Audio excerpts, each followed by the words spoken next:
जौनपुर के चंदवक थाना क्षेत्र के भूलंडी गांव में जमीन की पैमाइश करने गई राजस्व विभाग की टीम पर हुए हमले के मामले पर एसडीएम किराकत नेहा मिश्रा ने सीधे पुलिस प्रशासन को ही कटघरे में खड़ा कर दिया है। उन्होंने साफ कहा कि जब अराजक तत्वों द्वारा राजस्व की टीम पर हमला किया गया तो पुलिस की टीम फरार हो गई थी।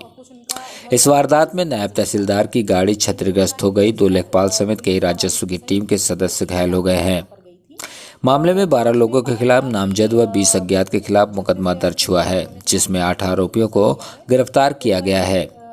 एसडीएम किराकत नेहा मिश्रा ने शनिवार की शाम पत्रकारों को बताया कि जन शिकायत मिली थी कि भूलंडी गांव में दुर्गा प्रसाद यादव ने सरकारी जमीन को कब्जा करके 3 मंजिला चर्च बनवाया है, जिसकी पैमाइश करने के लिए शुक्रवार को राजस्व विभाग की टीम पुलिस बल के साथ गई थी, लेकिन 8 लोगों ने टीम पर हमला बोल दिया। जब अराजक तत्वों द्वारा राजस्व की टीम पर हमला किया गया तो आगे चल रही पुलिस की टीम फरार हो गई थी। एसडीएम ने माना कहीं न कहीं राजस्व विभाग व पुलिस की टीम में सामंजस्य नहीं था, जिसके कारण यह घटना हुई है।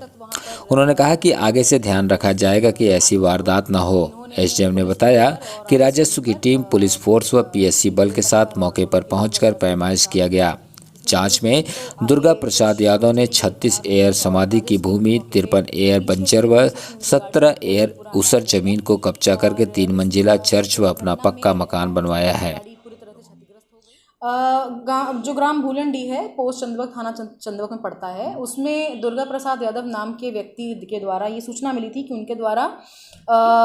खतौनी में रिजर्व्ड लैंड है,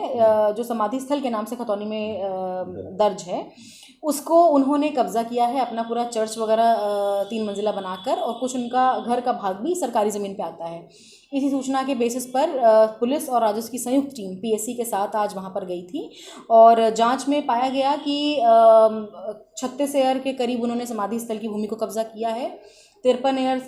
बंजर भूमि पे और कुछ 15-17 एयर उन्होंने ऊसर भूमि पे भी कब्जा किया है। तो अब आज हम स्पष्ट रिपोर्ट इसकी बनवा लेंगे और उच्च अधिकारियों को प्रेषित भी कर देंगे, और इसके बाद जो क्योंकि इसके लिए तो कोई वे आउट नहीं है, सरकारी ज़मीन पे कब्जा है तो कार्रवाई तो बनती ही है, तो इसके बाद जो भी विधिक कार्रवाई होगी वो होना तय है। कल राजस्व टीम पर पथराव की बात भी आ रही है, कुछ आपके कर्मचारी कल ये बड़ी ही शर्मसार करने वाली घटना हुई। जो राजस्व टीम और पुलिस की टीम जब मौके पर गई तो कुछ अराजक तत्व वहाँ पर इकट्ठा हो गए थे, 8-10 लोग, जिन्होंने पुलिस टीम पर और राजस्व टीम पर ईंटें, पत्थर और लोहे की रॉड वगैरह से पथराव किया, जिसमें पुलिस टीम तो आगे कुछ दूर चली गई, फरार हो गई, और राजस्व टीम जो मौके पे पीछे थी उनकी गाड़ी, उन पे ये पूरा अटैक हो गया। और इस घटना में नायब तहसीलदार की गाड़ी पूरी तरह से क्षतिग्रस्त हो गई और हमारे 2-3 लेखपालों को काफ़ी गंभीर चोटें आई हैं, ड्राइवर को काफ़ी गंभीर चोटें आई हैं, कांच के टुकड़े वगैरह उनके हाथ में घुसे हैं। कल रात में ही उनका मेडिकल कराया गया है और कल हमारे द्वारा सीओ साहब के द्वारा, एसपी सिटी साहब के द्वारा, उनकी अध्यक्षता में हम लोगों ने थाने पर बैठ के पूरी कार्रवाई की है, जिसमें एक मुकदमा भी पंजीकृत करा दिया गया है। उसमें 8 के खिलाफ नामजद तहरीर दी गई है और कुछ अज्ञात लोगों के खिलाफ भी है, और उनमें से 7-8 लोगों को ही आज गिरफ्तार भी कर लिया गया है। क्या आप मानती हैं पुलिस की लापरवाही वहाँ उस घटना में? कहीं ना कहीं लैक ऑफ कोऑर्डिनेशन तो था, क्योंकि जब राजस्व टीम जाती है तो कहीं ना कहीं सुरक्षा की क्योंकि संबंधित थाना की सबसे प्राथमिक जिम्मेदारी है जनमानस की सुरक्षा, राजस्व टीम की सुरक्षा और क्षेत्र में शांति व्यवस्था सुनिश्चित कराना। तो अगर इसमें कहीं ना कहीं ये घटना हुई है तो डायरेक्टली इनडायरेक्टली कोऑर्डिनेशन की कमी हुई है, कहीं ना कहीं